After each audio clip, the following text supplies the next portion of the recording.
تأخذه سنة ولا نوم. آگے فرماتے ہیں فَبِأَيِّ آلَاءِ رَبِّكُمَا تُكَذِّبَانِ، پھر تم اپنے رب کی کس کس نعمت کو جھٹلاؤ گے. سَنَفْرُغُ لَكُمْ أَيُّهَا الثَّقَلَانِ، اور جنات اور انسانوں کے گروہ ہو، عن قریب ہم تمہاری طرف پوری طرح متوجہ ہو جائیں گے.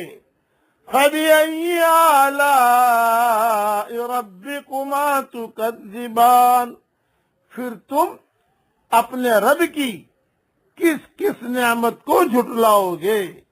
یا معشر الجن والانس ان